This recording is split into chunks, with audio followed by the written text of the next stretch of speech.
அண்மை செய்திகளை பார்த்து வருகிறோம். திருவள்ளூர் மாவட்டம் ஆரம்பாக்கம் சிறுமி பாலியல் வன்கொடுமை செய்யப்பட்ட வழக்கில் கைது செய்யப்பட்டிருக்கக்கூடிய விஸ்வகர்மாவை திருவள்ளூர் நீதிமன்றத்திலிருந்து போலீசார் கஸ்டடிக்காக அழைத்துச் செல்லும் பொழுது அவரை தாக்க முயற்சி செய்திருப்பதாக தகவல் கிடைத்திருக்கிறது. இது தொடர்பான விவரங்களை தர இணைகிறார் எமது செய்தியாளர் பிரபு. அவரிடம் பேசலாம்.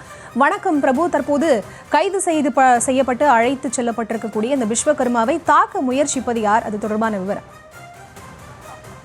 வணக்கம். திருவள்ளூர் மாவட்டம் ஆரம்பாக்கம் பகுதியில் பள்ளி சிறுமி பாலியல் வன்கொடுமை செய்யப்பட்ட வழக்கில் 14 நாட்கள் தேடுதல் வேட்டைக்கு பின்னர் ராஜு விஸ்வகர்மா என்ற குற்றவாளியை போலீசார் கைது செய்து விசாரணை நடத்திய பின் நீதிமன்றத்தில் ஆஜர்படுத்தி சிறையில் அடைத்தனர்.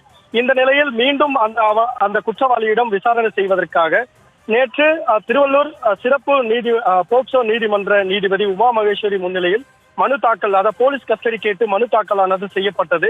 7 நாட்கள் போலீஸ் கஸ்டடி கேட்டிருந்த நிலையில் அந்த மனு மீதான விசாரணை இன்று தொடங்கிய நிலையில் 3 கட்டங்களாக அந்த விசாரணையான நடைபெற்றது. இந்த நிலையில் ராஜு விஸ்வகர்மாவை காவலில் எடுத்து விசாரிக்க நீதிபதி உமா மகேஸ்வரி 4 நாட்கள் போலீஸ் கஸ்டடி கொடுத்து உத்தரவு பிறப்பித்துள்ளார்.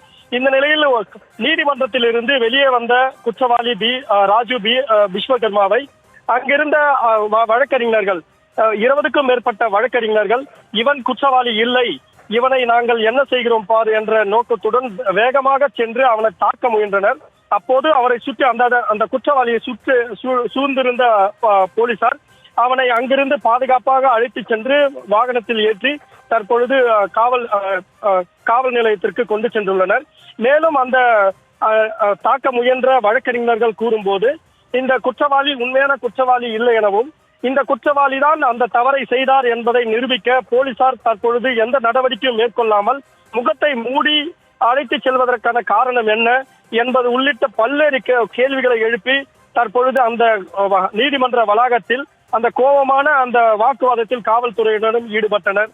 மேலும் இந்த 4 நாட்கள் போலீஸ் கஸ்டடி கொடுக்கப்பட்ட நிலையில் அந்த குற்றவாளியை விசாரிப்பதற்காக போலீசார் நீதிமன்றத்தில் வெளியே அழைத்து வந்த போது நீதிமன்றத்திலேயே அந்த குற்றவாளியை வழக்கறிஞர்கள் தாக்க முயன்ற சம்பவமானது இந்த நீதிமன்ற வளாகத்தில் ஒரு பரபரப்பை ஏற்படுத்தியுள்ளது.